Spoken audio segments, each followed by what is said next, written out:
thoughts on my mind, I can't sleep at night, so I just keep writing.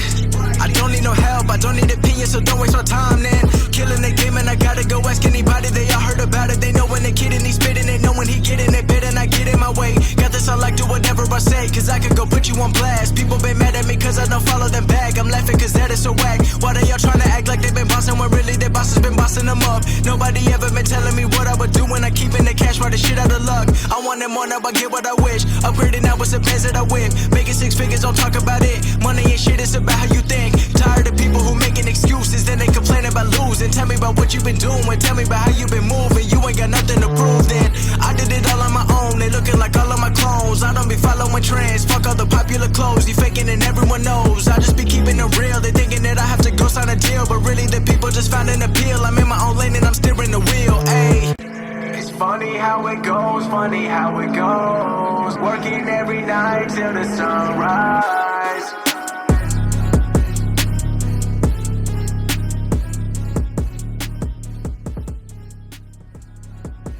We're back once again for the episode everybody's been waiting for. It is the Season 4, Episode 10 finale with none other than the icon, the legend, 1/3 of the virtual killers, the man repping the Wendy's, my good buddy, SyNiKaL. It has been a long time coming. We did this once, but now we're here to do it again. We're gonna do it better this time. Are you ready for this? I'm ready. All right, so SyNiKaL's been gone for a long time from the XCW, essentially. What has your life been like? What has SyNiKaL been doing these days? Well, it's been a wild ride, honestly. I left XCW and I left Shelbyville, joined the military. So I spent a lot of time on the East Coast, went to Iraq and Afghanistan as a combat photographer, and then I was able to get a spot at the Pentagon as a graphic designer, and I spent 3 years doing that. And after my 3 years there, I decided to go ahead and get out of the military, come back home, and go to school. So now I'm halfway through my 4th year of college, and looking forward to that next chapter. And despite all of my pleas, I don't know about Fletch's pleas, but despite all my pleas, you went to the Army anyways, but you came back safely, which is what matters. Yes. For someone that didn't even really you didn't take to wrestling like someone like Fletch or myself, that we were kind of brought up in a wrestling world, so to speak, how did you get into XCW like that? Because you were never like a big wrestling fan. Well, I think a lot of it was just like my closeness with Fletch, before things had really kicked off. And I mean, just being around and like getting to see like it all kind of start, and then I just by association just started wrestling. It was really fun getting the guys together. It was a good workout, and it was just a good time. I got pulled into it, and it's always just a fun time, like cutting up with the guys. Getting basketball backboards broke over your head. I don't know about that being a good workout, but debuted in XCW in 2003 off camera, but debuted April 16th, 2004, Sin in the Power Title Battle Royal, which we'll get to something legendary that all began with a handshake after that. So, going into that, what's the worst weapon shot you've ever taken? The worst weapon shot. So 2 came into mind, and I don't even remember what the first one that came into my mind was. I don't know. It was Azrael Knight smoked me with something, and I didn't even bleed, but it hurt. I still remember that. Was it the backboard? Possibly. Because he broke a backboard over your head. Yeah, that could have been it. That really hurt. Like it shook my brain inside of my skull. I remember that. But I have to go hands down with the kendo sticks. Like maybe one wouldn't have beat the backboard, but there were so many 10 in the same general area. Yeah. And it was just like, it really hurt. Like, that was painful as shit. Because up until that point, we've done weapon shots, but that was pretty brutal. I know. My dad was kind of disgusted afterwards that you let us do that to you. Yeah. got to do it for the show. You know what I mean? Yeah. That's entertainment. For Put all those sick fucks out there. Lots of blood, sweat, some tears have been shed in XCW over the years. Talking about, it was me that hit you with those kendo stick shots, by the way. Yes. What was the last fight do you remember getting in, whether it be XCW related or outside XCW related? The last fight, I've only been in one real fight in my life, and I was pretty young then. I don't know, we almost got in a fight in the second grade. I'm telling Yeah, you. I know. Pretty young, right? Yeah. One time when I was in the military, I got sucker punched at a bar. But that wasn't really a fight. Yeah. I just got punched in the face. Other than that, let's see. I can't remember exactly what show it was. I don't have that gift in my brain like Fletch does. But it was. I remember what I was wearing, and it was like there were 3 of us. I had that brown striped shirt on, right? It was probably the last match I actually did with XCW. That's the last one I can remember. I need some help. The last match you did with XCW was against me. That may have... Well, technically. It was you and Corey Lee versus maybe me by myself? Maybe. But yeah, I remember it was... I left for the military, and I came back and visited for like a month. And we did a match then, and that's the last one I remember. That would have been that match. Yeah, was that it? You and Corey... Yeah, you gave me the sinometry on Corey Lee's knees. Thank you. Yeah, my pleasure. Is SyNiKaL a good friend? Of course he is. Just kidding. In real life, Ryan Polgar is probably not a great friend. He's a bit of a hermit. He, just stays busy at home. And having a kid plays into that a little bit. And just trying to be focused and prepare for that next chapter in life. Like, there's really no huge excuse for it. I mean, I have time to come around more, and I think I should. Or respond to a text message. Yeah, or respond to text messages. It's been bad, and I know. Like last time we did this, the unaired show that will never be seen. We had the same conversation, and nothing has changed. I'm awful. Was the Army worth it?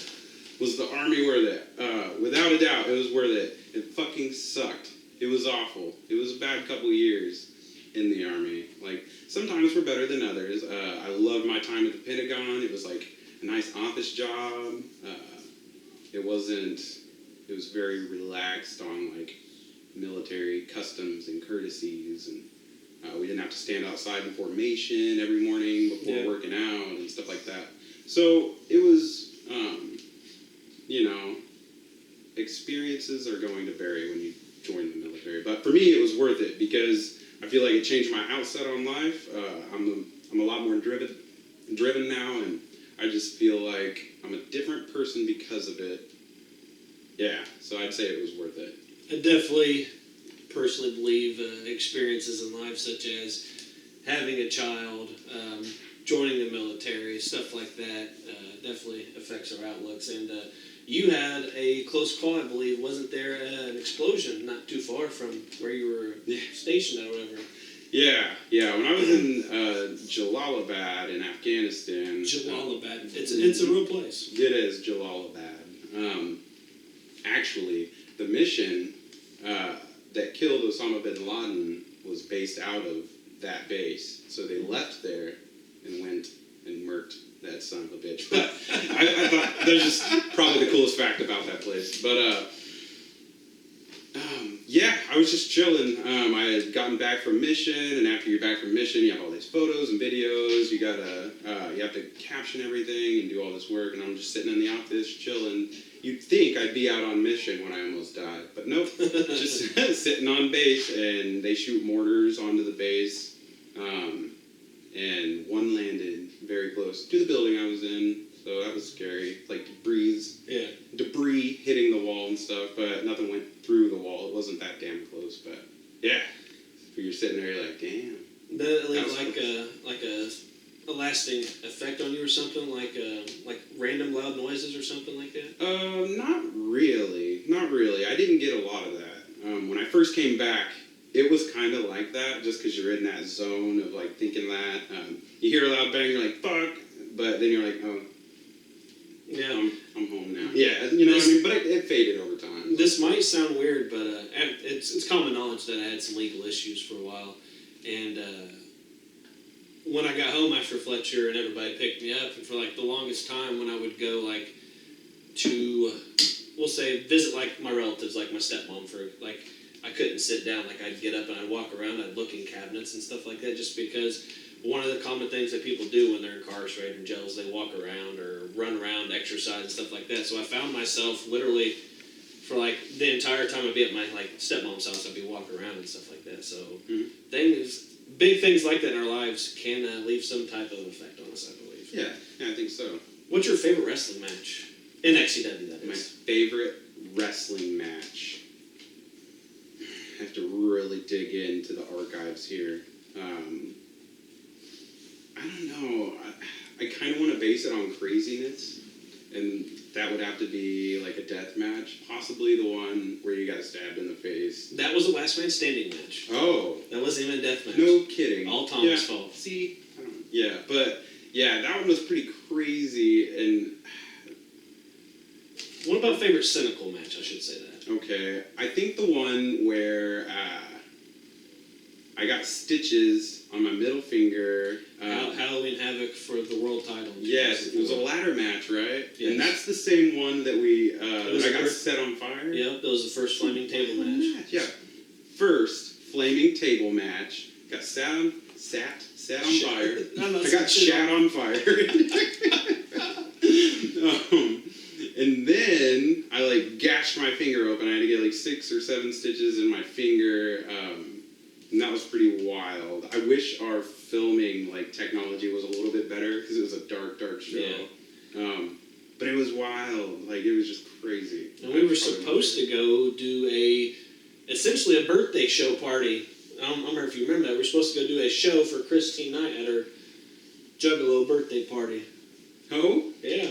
You and I ended up sitting, when you got back from the hospital or whatever, I don't know if you remember, but you Irish whipped me and threw me under the porch.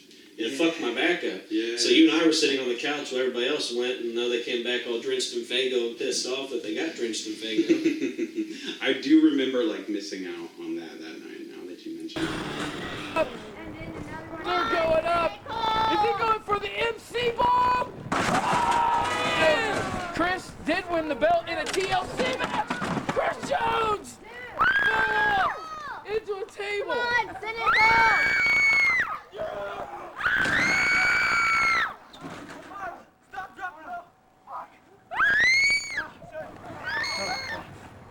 Hold it. Oh, Chris Jones went through it! SyNiKaL's going up! SyNiKaL won! SyNiKaL won! Tell me the story about your army buddy dancing with the trans person. I love this story. And that's kind of the punchline, so it's not going to be as funny, but so when we were in AIT, it's just like where you learn the more technical things of your job after basic training. And he was my bunkmate. And after so long, you get some freedoms, and we had these passes. We were able to stay off base for a weekend. And so we go to Baltimore to this really like shady dance club. And like I've been like sheltered my whole life. I've never been to like a dance club in a big city. I'm like, oh, this is what a big city dance club is like. No, we're in the ghetto. Like this was a shady dance club. Anyways, so I'm being my usual self and not talking to anybody and just having some drinks or whatever. But my friend, he's the opposite of me. He's like, time to fucking party. You said you being your normal self and not talking it. That doesn't sound anything like the you before the army. I know. Yeah, some changes are good, some are bad. All right, so go ahead. Anyway, so he's getting down on the dance floor, and it's dark. I'm like, look at this bastard. Like, he's having the time of his life. But, he's just getting down or whatever. We're, like, moving on to the next place. We go outside. We're, like, talking in the parking lot. And the girls that he was dancing with, like rubbing his cock on it vigorously. Like it was a shady place. You could get away with anything. Anyways, he come out and start talking to us, and the voices, man, those voices are their tell, because it was a little deep, and I'm like, oh fuck, and I'm like looking at him, and like looking at them. Adam's apple, very clear in the light, not in the dark. And so I'm looking at my friend, and you could just see it. Like, he was smiling and happy, and he came to the realization that he had just gotten, like, nasty with the dude on the dance floor in front of all of us. And we're walking away. And it was just, he almost had tears in his eyes. I was like, we're walking away, and I'm like, you know that's a dude, right? He's like, shut the fuck up. He's like, God! And he started complaining. He's like, why me? It was just so good. It was a good time. Yeah, his name was Richards, right? Richardson. Richardson. Yeah. I remind him about it every, year or two, just so he doesn't forget it on Facebook. All right. One more before the first commercial break. I alluded to earlier, SyNiKaL might have started in 2003, but really, SyNiKaL and Chris Jones started April 16th, 2004, essentially with a handshake. And then everybody in XCW history knows what would become of that. The biggest, to this day, the biggest, most illustrious, best storytelling feud of all time, alluding to the icon SyNiKaL and myself. How does it make you feel to know that even though you were only in XCW for, I'd say, probably about five or 6 years, something that happened, it kind of happened throughout the whole career, because we are still kind of feuding till this day, but something like that, just you sprinkled a little bit of Brian Hallgarth on something, and our feud still stands the test of time to today. How does that make you feel? Well, it makes me feel good. Anything you do, you want to do it well. And I think that's something that I did well. I think I wasn't ever, the greatest wrestler or, the greatest, on-screen just personality in general. But, you want to try and you want to do well. And I think looking back and having it have that sort of impact that is just, hasn't necessarily been forgotten, that kind of makes me feel good. It makes me feel like I did a good job, and it was cool to be a part of something like that, and had it, like you said, stand the test of time. Yeah, and it went through many different forms, whether it was what? Spit on XCW's ring? Fuck.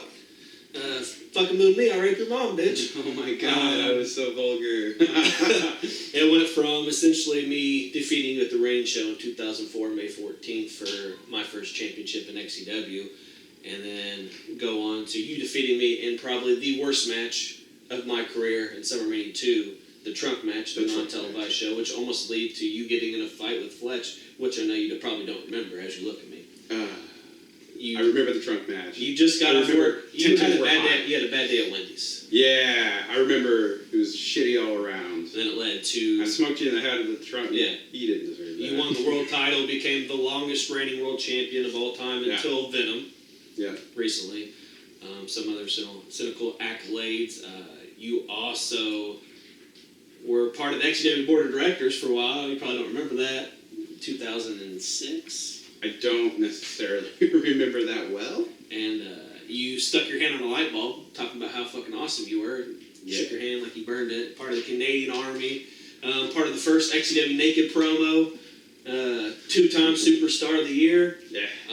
So, for people like us to have a lasting impact on XCW, and to leave a legacy behind for people like a Brogan O'Shea, which recently won Superstar of the Year, won 3 awards, was the MVP of the show. To the Brady Bransons, Evan Phoenixes, I know you probably don't know a couple of these guys, but even the more grizzled veterans after we leave, like Corey Lee and Tommy Merriman, makes me happy that people like us could do that, because from the time that you lock up with somebody, if it can be magical, so to speak. Yeah. You know if that person, if you're going to put on a magical show with that person. 5-star match, and I will disagree with you thinking you're not one of the best of all time. I will say, if there's a top 5 XCW list, I guarantee 90% of the time SyNiKaL makes that list. Oh, well, thanks. I appreciate that. And with that, I kind of alluded to that question for the video package Fletch is going to put together for us. And join us when we come back for our first round.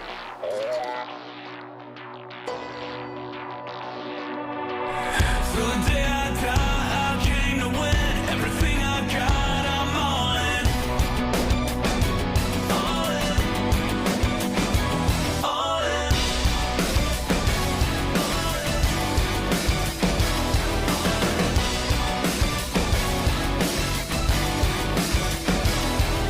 Go big or go home, I'm setting the tone, I'm letting them know. I'm playing the game, they playing it safe, I'm raising the stakes. From nothing to something, I'm rising above it. From nothing to something is all that I wanted, I'm all in. Till the day I die, I came to win. Everything I got, I'm all in. Gonna let it ride, double down again. It's a way of life, I'm all in. Anytime, any place, any night, any day, I'm stepping out to the plate. Till the day I die, I play to win. Till the day I die, I'm all in. I'm all in. I'm all in. Open the gold, history shows, gotta be bold. All in. Trusting my gut, pushing my luck, it's all in the touch. All in. From nothing to something, I'm rising above it. From nothing to something, but fuck it, I love it, I'm all in. Till the day I die, I came to win. Everything I got, I'm all in. Gonna let it ride, double down again. It's a way of life, I'm all in. Anytime, any place, any night, any day, I'm stepping up to the plate. Till the day I die, I play to win. Till the day I die, I'm all in. I'm all in. I'm all in. Till the day I die.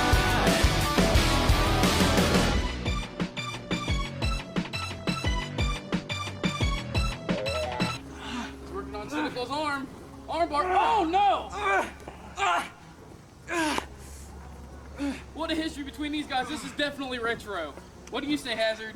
Retro. I just don't remember the last time they did anything. Was it the ladder match last time these two went at it? I believe so. Oh, suplex! Wait a second. Is Chris Jones setting up for what I think he's setting up for? There's 2! Can he get it? Could it be the number 3? Yes, he got him. Oh, super Jones bomb! Jones bomb! And wait, flipping neck breaker! Whoa! Back body kick is! No. Oh! Here. Oh! Kick to the back of the head! Oh, froggy! Oh, he's a froggy! Super kick! Kick. And he got all of it. He got all of it. 1, 2, 3. Chris Jones. One. There's 2! There's 3! There's 5! There's 6! Oh no! Oh no!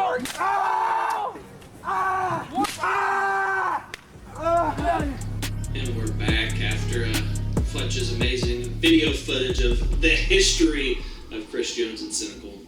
And like I said, it has been, I'm not gassing you up just because we're best friends, but it takes a lot for me to, I will say, give people good faith in the wrestling ring. And I will say people like you, people like Fletch. It's been an honor to share the ring with you guys. One of the XCW's matches that's voted the best of all time is our triple threat from the farewell show, if you remember that. The Yes. one we wrote down everything and practiced. Yeah, I know. I do remember that one. That one was fun. It's a little more challenging too because your brain's working a lot more to kind of like.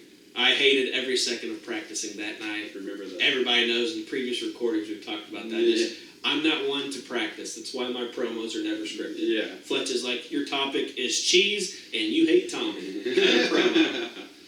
Who's the worst wrestler of all time? The worst wrestler of all time.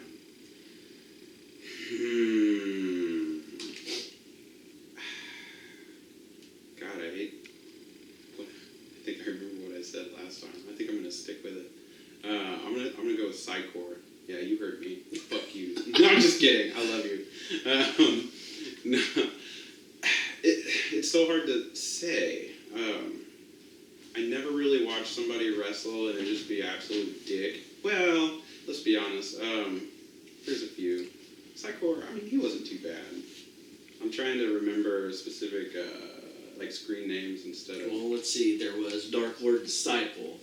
There was Azrael the Demon Knight. We had Villain Bostic's multiple characters. Genocide.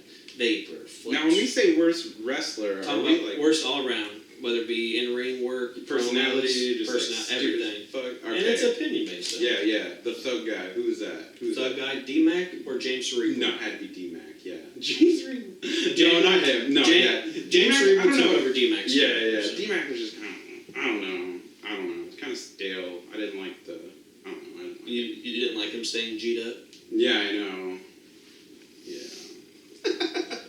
That is a first on the show. Yeah. I'm 100% positive I've never heard D-Mac, but it's okay. Who's the best wrestler of all time? I'd have to. Let's see.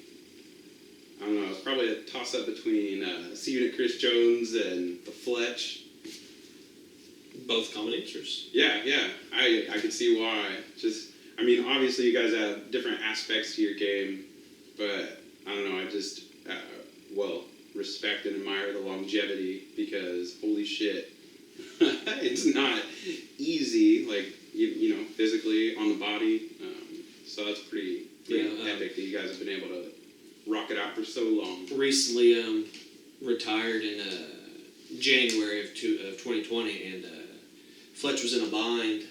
He was looking for a big name to do a program with going into Summer Mania, and the people he had was like, well, I don't know about this person, and we couldn't get the person we wanted, which was Austin. And so we had one match, and it was the payoff match. I cut a promo. Well, he came to my apartment and cut a promo looking for me, and then said, someone interviewed him, and the only thing he said was, the only way I'll come back is for a match with Chris Jones. And then I came back at Greed, which was anniversary of when I won my first world title, and spoke truth.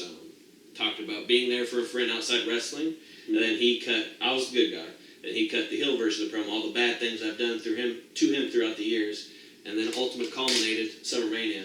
And Fletch wrestled with a broken foot, legit.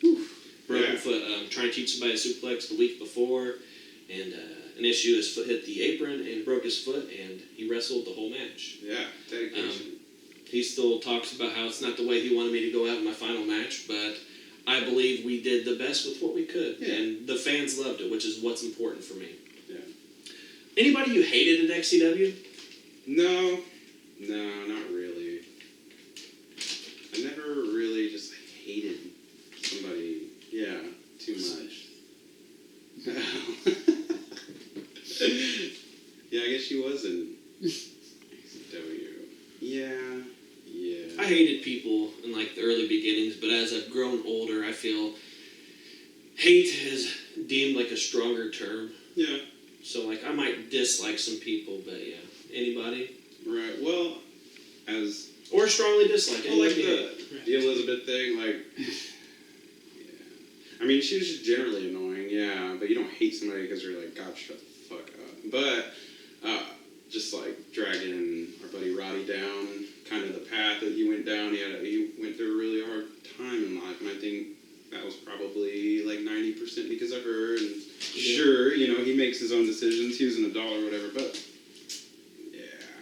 can't really say I like somebody after watching that. I have strong dislike for her. I went down a bad path as well, but to the, I'd say mostly due to my own fault for not being an intelligent adult. Yeah.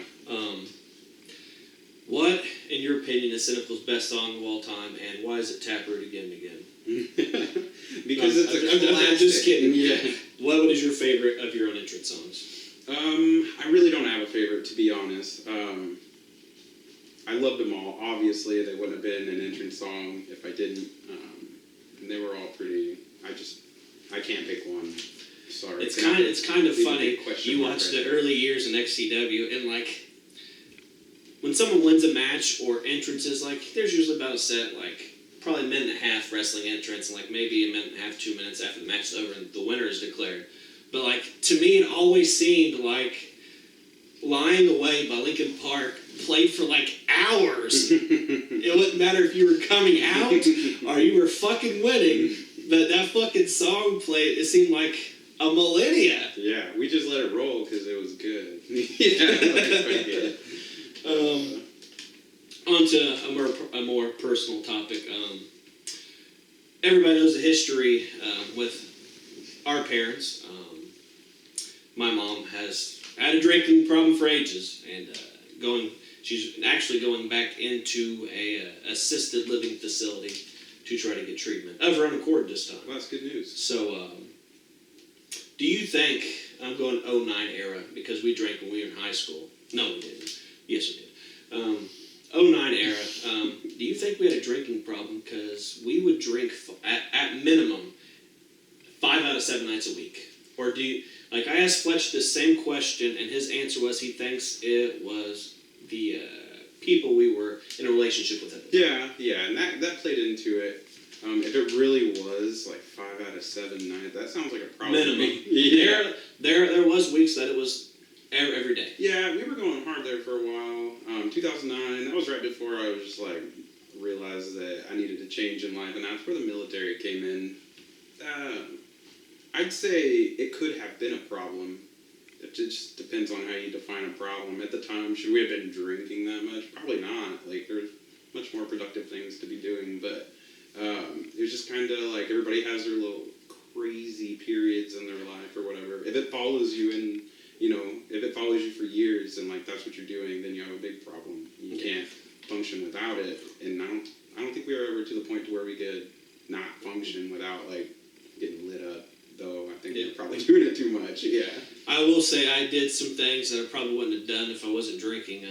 I would say we probably enabled each other quite a bit. Possibly. Because when someone says, take a shot, pussy, and they just happen to be your best friend, I will say we were kind of bad influences on Fletcher, trying to convince him to drink with us. I will say I probably would never bang my girlfriend in all of your girlfriends' rooms in her house except for her bedroom if it wasn't intoxicated. But I will say, all in all, even though drinking at that time was probably not a good idea, but I will say I probably wouldn't have changed anything except for letting Josh's dad chop me.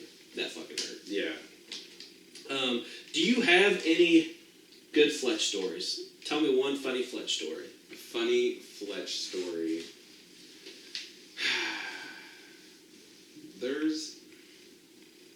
There's a bunch of them. You know one that always like comes back to me like every once in a while? Like not often, but every once in a while I think about it and I just have to giggle to myself because it's so funny to me. So this isn't even wrestling related, but like this may have been before wrestling. It doesn't have to be wrestling. We were young and Fletch had a Nintendo 64 in his room and we were all about Mario Kart and like we were just like, obviously Mario Kart is the shit, right? So yeah, like we were playing the shit out of it, but every once in a while, Fletch would be playing the CPU and getting beaten badly. And one time he had enough. And it was kind of like, he got mad, he snapped the controller, he threw it at the TV, and I'm like scared, but also like trying not to laugh. And it was just like, oh God, I think about that, and I'm just like, that's so fucking funny. It's like raw emotion. I loved it. I think I've had similar times, but mostly playing the wrestling game with my uncle and cheating ass bastard. How's SyNiKal's love life? Right now, bland. Just me and my hand. Will SyNiKal ever get married again? Probably, maybe. I don't know. I'm certainly not looking right now.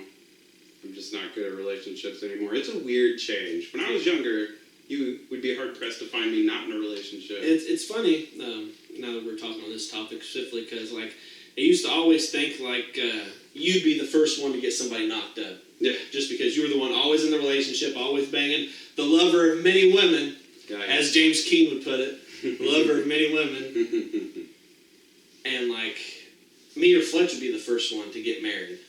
But, like, I believe, like, technically, you were the first one to get married, and we were the first one to have fucking kids. Like, Yeah. like complete flip-flop. Yeah. I held out.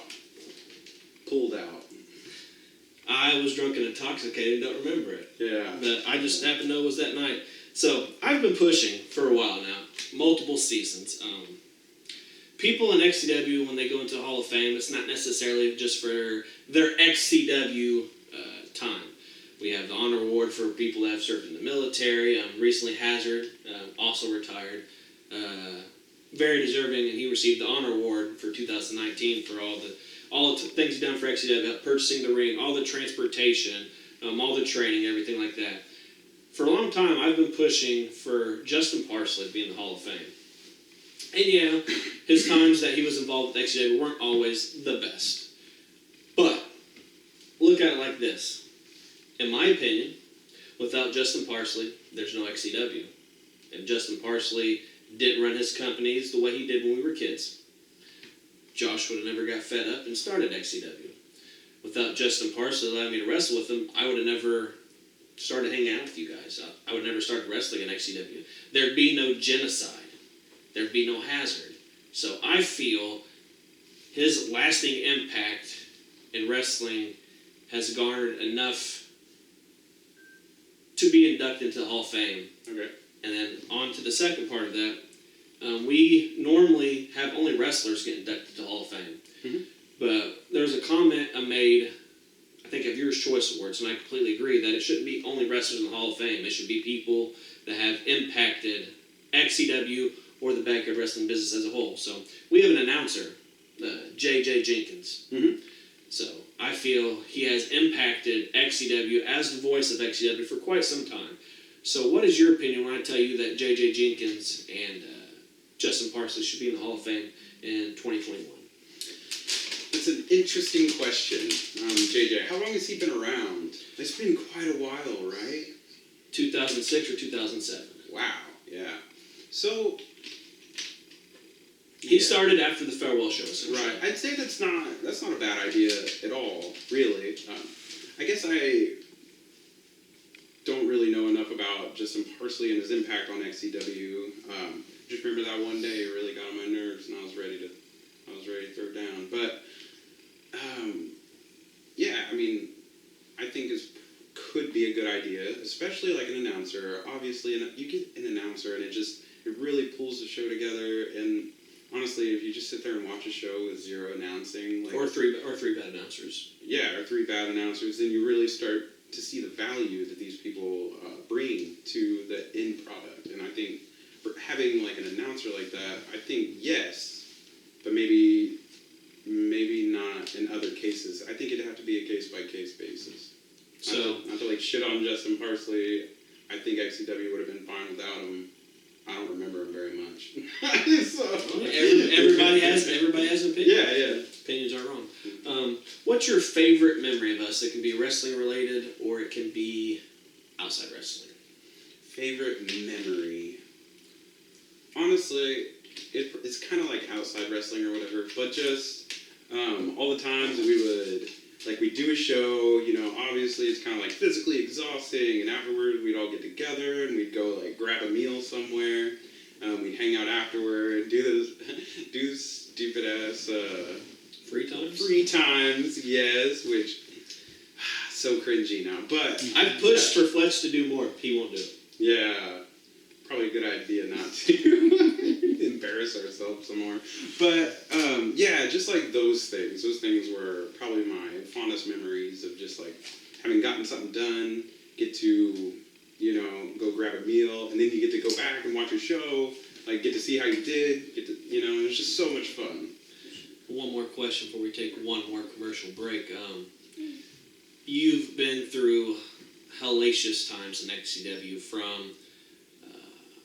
I wasn't easy on the weapon shots on you, and by golly, you weren't on me either. For me, MC bombing you off the porch to the plastic indestructible table, to you jumping off the shed, through the stop sign table. We spoke on the kendo stick shots, but when Curtis, Azrael the Demon Knight, God rest his soul, when he hit you with that backboard and knocked you out, because he technically won the match, and we said it was a time limit, and that's how you were still the champion afterwards, but when he hit you with the backboard, knocked you out, like, what was your reaction to that? I was just kind of shocked by how much it hurt. Like, you see it in his hands, and you're like, okay, it's plastic, it's gonna break, it's not gonna, give you brain damage. But I was just kind of shocked. I was like, I just remember the pain, and like it felt like my brain was sloshing around in my head. It was a pretty solid hit there, and I think part of it was that it caught me by surprise. Maybe it wasn't as bad as I thought it was, but it was certainly worse than what I was expecting, and it kind of shocked me. Yeah. All right, with that, we're going to go to our last commercial break. More when we come back.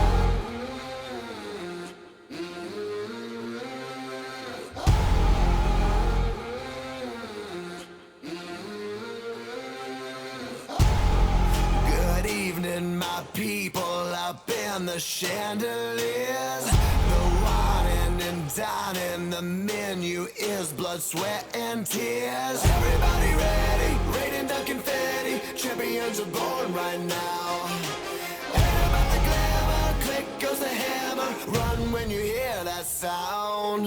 Heroes never die, gonna make it to the finish line. We know we survive, even if we crawl to the finish line. All of a lady, underdog dreaming, don't need no cheers, world's gonna say it. Heroes never die, gonna make it to the finish line.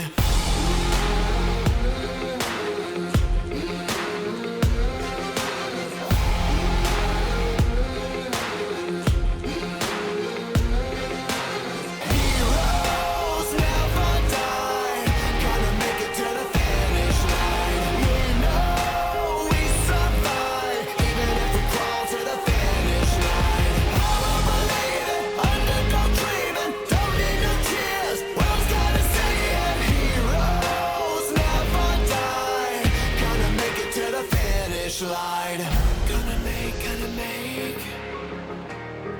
Gotta make it to the finish line. Every day.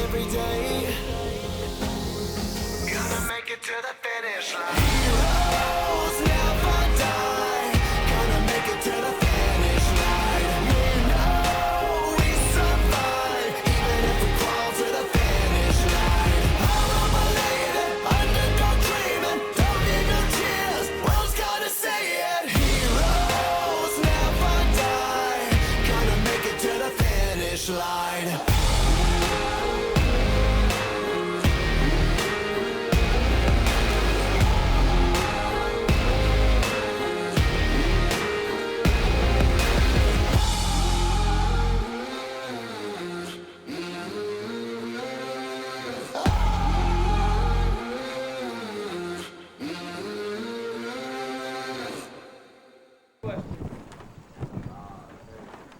With the guy that didn't show up. Wait. Oh, DDT! Oh, man, a front flip. SyNiKaL already had a tough. Oh, my God. Indian Dog. Oh, man, look at this submission. Roll it, Back in the weapon. Roll to your stomach. Roll to your stomach, brother. Roll to your stomach, Brother, brother. let's see the hit. Oh, broken over his head. Get killed and get your color, brother. Oh, shit. Oh shit. Oh god. Oh, right Can I in his see ass. Oh, and They maybe were Ezra. too on. Here comes. Oh,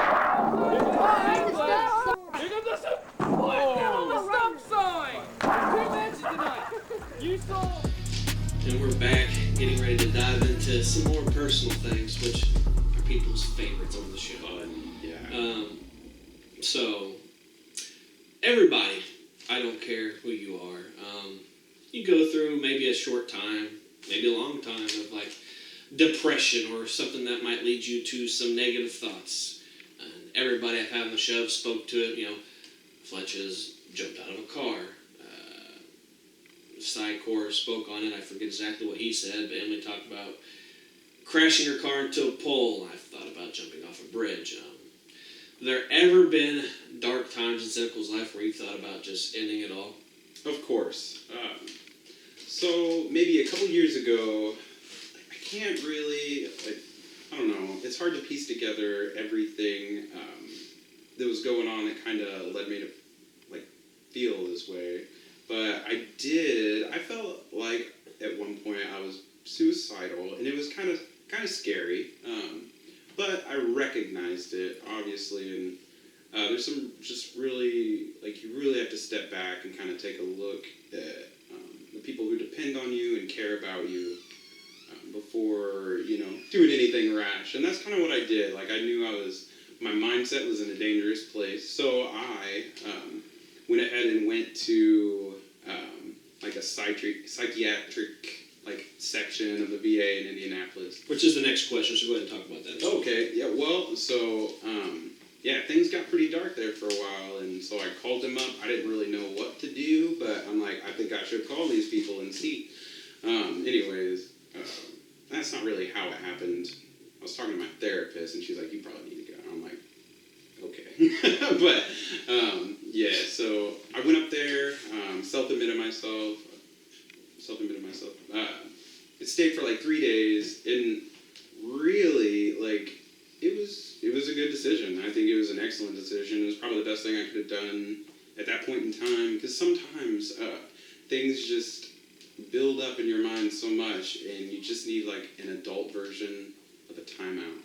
And that's what it was. I went up there, and once I got in and I was staying there, they didn't bother me too much. I just sat in a room and kind of decompressed, and did a lot of good, because I haven't been back to that, that low point, and a lot of things have changed since then in my life, and I've had a lot of curveballs too, and I just feel like nothing's drugged me down to that point, and just gotta learn how to kind of roll with the punches, because life's gonna punch you, you know what I mean? So, and that's kind of what I take away from it. Yeah, not a good experience, but a learning one nonetheless. I will say, for the most part, when we were younger, being in similar situations, both of us living with Fletch at different times, do you feel like you had to be a man at an earlier age than what most people say? You're an adult when you're 18. Do you think you had to teach yourself anything? Because I know personally, from my experience, if I would have stayed living with my dad, probably junior in high school, probably wouldn't have graduated. So me getting myself in that situation, staying with Fletcher for the time that I did, and then moving in with my uncle, I think was the best thing I could have done for myself. Because for me, that ultimately led to me graduating. I did that myself. Yeah. Do you think you had to be a man earlier than you should have been? Because your mom's a great person. Yeah, man. She's fucking so awesome. lucky. I never really felt like that. I think for me, it was it's so weird to think of myself and who I was and my mindset at that earlier age, in high school and just after high school. I didn't really care about much. I was just meh, whatever. And that's the complete opposite of how I am. I'm a little bit on edge about everything nowadays. But I never really felt that need, man, I gotta grow up, I gotta get my own stuff done. I mean, there was a point, obviously, where I'm I saw myself going nowhere, but I mean, at that point, I was 21 or something like that, and I'm so I had to do something, and that's kind of where I started feeling a sense of urgency, but it wasn't I had to rush it, because obviously I was kind of, 3 years past 18 anyway, so, so that's kind of how it happened for me. I was a bit of a late bloomer. I'm a dinosaur in college with kids. Something that recently hit me. Recently, I was at a gas station before I went to work one day, and then this random lady and her son I've never seen in my life. Still to this day, I have no idea. They asked me for my autograph, and we talk about leaving a legacy or an impact on people. I feel core group, me. I feel Fletch. I feel you. Maybe a couple select others have left an everlasting impact and are role models for certain people. Do you feel like SyNiKaL, the icon, Ryan Lee Hallgarth, do you feel like you have been a role model for anybody? And if you have, how does it make you feel? Because I will say at different points in my life, I have looked up to you and Josh. Yeah. I'm not ashamed to admit that there's aspects from both of your lives that I've kind of adapted to myself, so to speak. Yeah, thank you. I don't know. The first thing that kind of comes to mind from like a role model standpoint is not so much. Not before I started making moves to better myself and improve myself. And I think the things I did probably did leave like an impression on, say, like my little brother. Yeah. You know, he got to see me make a hard choice and leave the family and all my friends and go do something to better myself. And you always made time for him too when you were younger. Yeah, I remember. yeah, and you know, he got to see, you know, making kind of like sacrifices to be better and just sticking with things. You know, I was in the military for a long time, sticking it out with college even now. You know, I think that's a good kind of like message through actions. Is you know, sometimes you have to make the hard choices to, you know, get to where you want to go. And I think for him, I like to think that I was a good, you know, just made that kind of impression on him. And now it's, obviously I have Beta, my daughter. She's a little young to kind of understand concepts like that or whatever, but I would like to show her, you know. Yeah. And like, even at a young age, they pick up on certain things. Right, they do. And even down the line, when she grows up, you know, it's just like the things I've done before she was really coherent about, you know, at that type of level. She'll see, you know, she'll hear about the things that I did to get to where I will eventually be. And, you know, sometimes you just got to go for it. And so I hope I leave that kind of impression on her. Excellent words. What's your thoughts on our first flaming table and the injury you sustained after that, and your mom's reaction? All right, so the flaming table, one of my favorite matches of all time. My mom was pissed. Ooh, she was mad. She had to take me to the ER. So I love it because it was our first flaming table, and then we botched it, right? So help me out here. We used gasoline. We used charcoal fluid. We used charcoal fluid, and we were supposed to use lighter fluid. Lighter fluid. Big difference. Charcoal fluid will set you on fire and keep you on fire. And so I'm like rolling around, you know. I'm like, that's not even the first botch. Yeah. The first watch was, remember I left the can off and was going to suplex you with the can. Oh my God. I almost got blown up. Yeah, so I kind of love it because of that. Because we botched it, it was our first time. I got to be the guinea pig, and that should probably be my legacy, is that I took one for the team, and XCW as a whole became greater and more professional because of what I went through.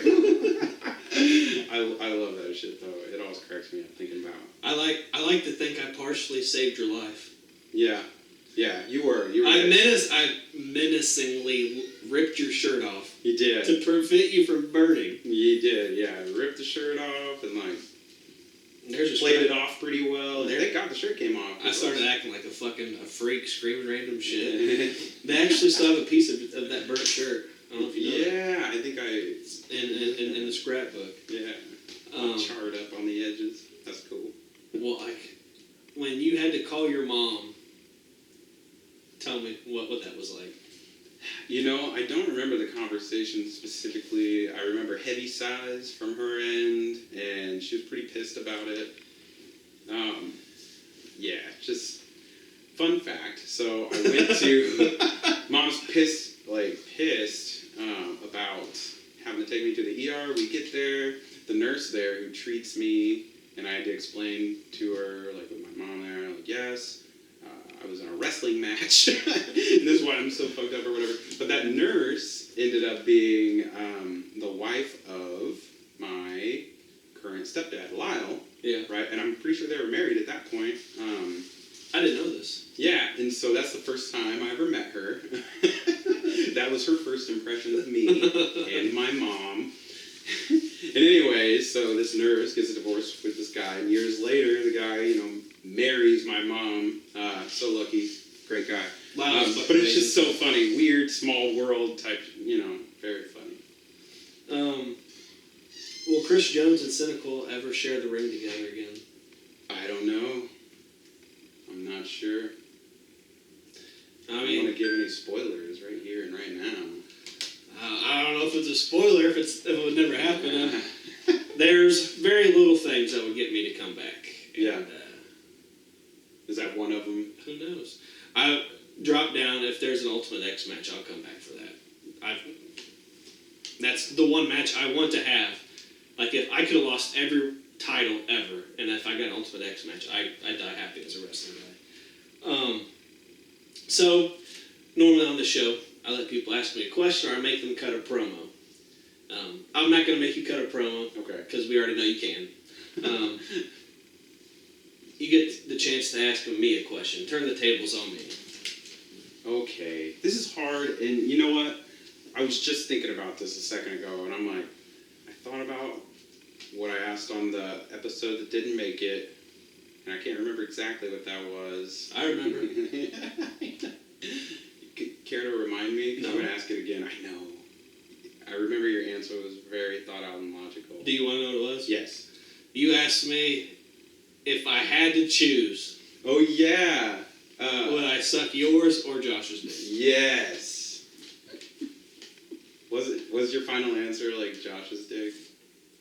It was then. Has it changed? I don't know, he kind of chopped me pretty hard in that match, is that right? Nah, logically it's the same answer, still speak on different things. If that is your question you really want to ask me. So, the way I look at it is, I've had a big wrestling career, so to speak. Been doing wrestling shit since 1996 all the way till 2020. And I feel if I ever wanted to come back and I wanted a certain spot or a certain match, I feel that would be the way to get it. So if I had to specifically choose, I would still choose Josh. Okay, alright. How does it feel to have a little brother that's bigger than the big brother? It kind of hurts, but I don't know. I don't really know. Like, I'm proud of him for all the work he put in. He was always going to be taller than me. I never thought he'd be like bigger than me. You know what I mean? But he puts in work. Like, he's very, he gets after it almost every single day. And now he's huge, and he's a monster, and good for him. So I'm proud of him. Yeah. Which friend, when we were younger, do you think was most likely to get us into trouble? Can even be yourself. Probably me. I don't know. To get us in trouble.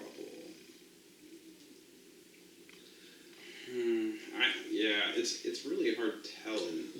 I'd say probably me. I was a bit of an instigator back then. You were an enabler. Yeah, I'd say probably me. That's fair. TTC. Me and SyNiKaL talked about this, and SyNiKaL said himself because of some of the things that he did back in the day. Yeah. And then you did enable him to piss in the trash can.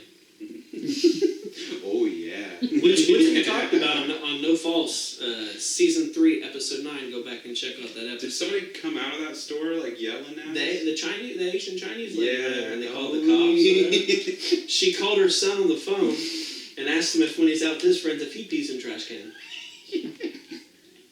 We were fucking idiots. Whose idea was it to steal magnets off cars once they were really popular? It was Fletcher's.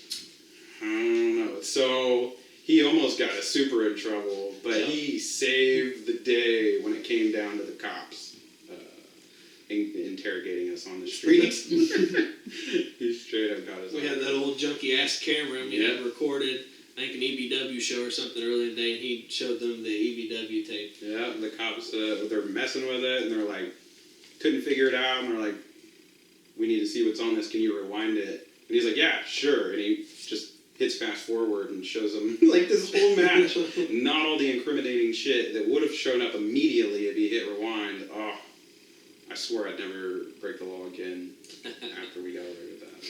Yeah, we lied. Yeah, we did. Can you share an embarrassing SyNiKaL story with us? An embarrassing... So this one time, I married a girl named Kendra. tell you, I'm surprised you didn't bring it up. I'm surprised that I brought it up because I hate it. But, well, while we're delving on this, yeah, I just think that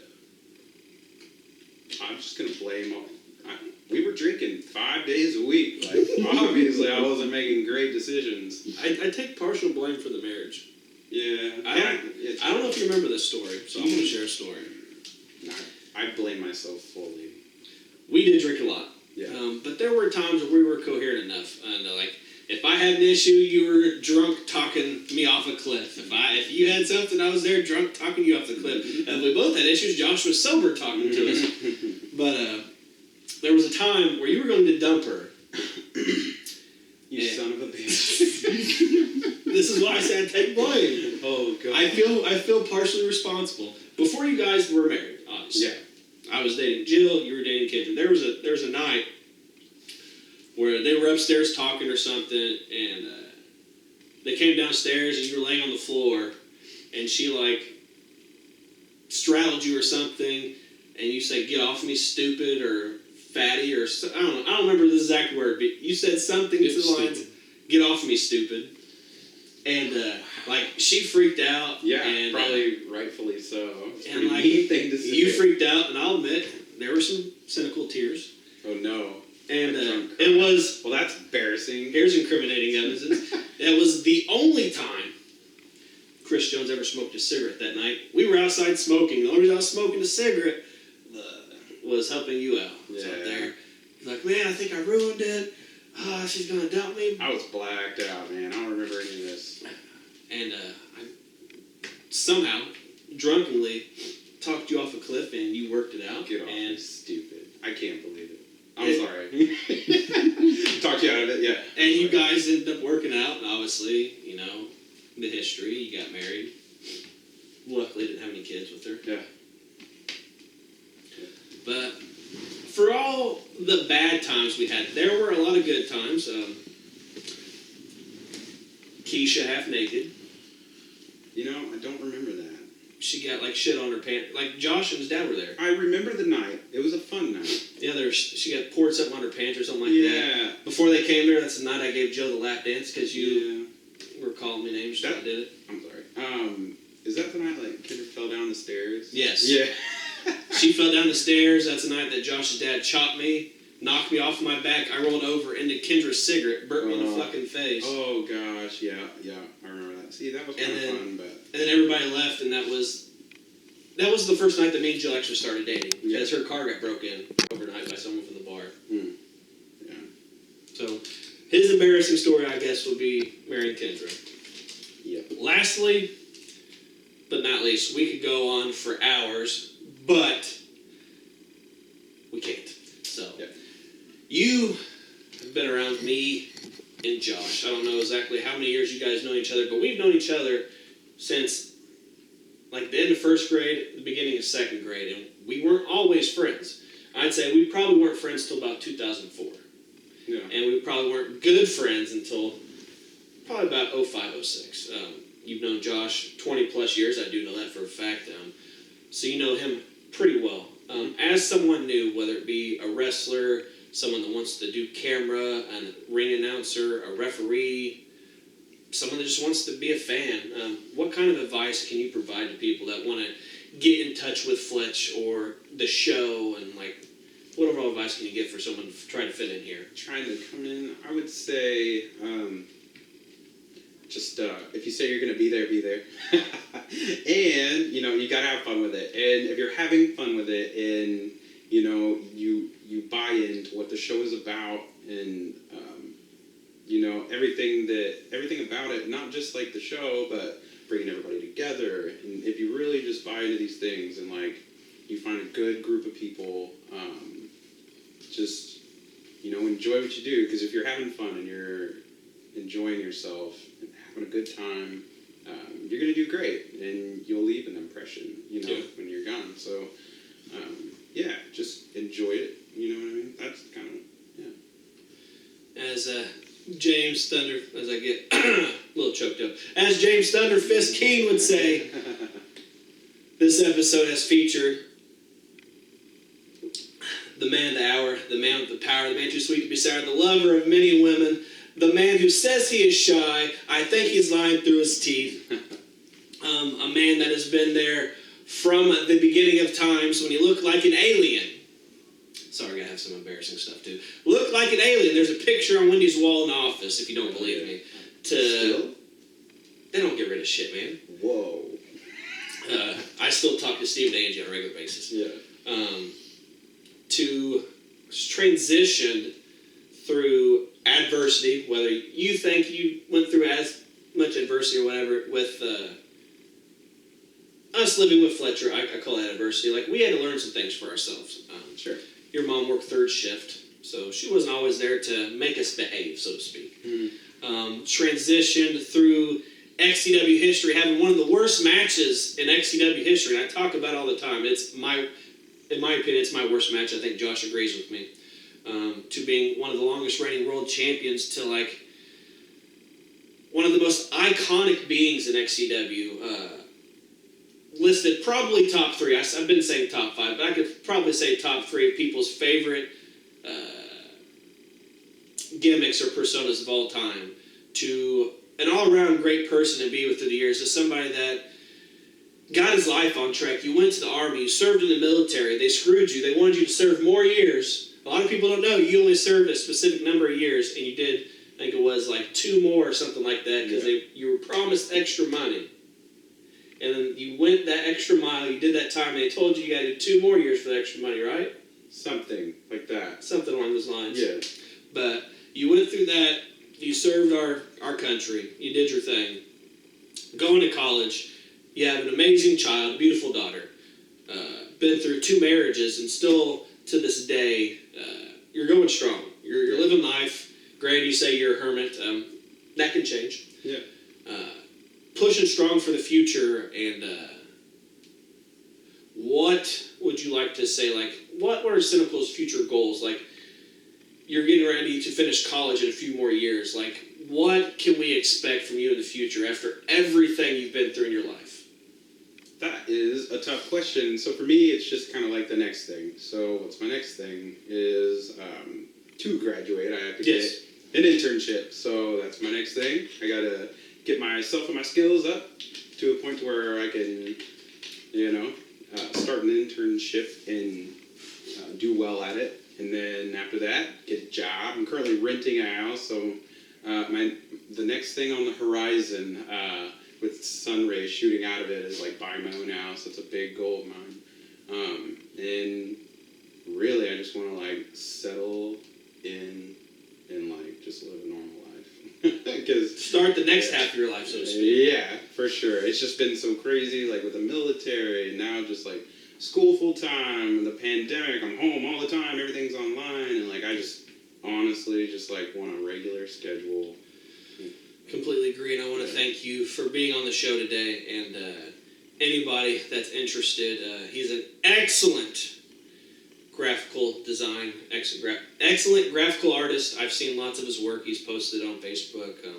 I know certain people that watch this into the Twitterverse, and some of them are pretty popular, so if you need any graphical design, you can get a hold of me.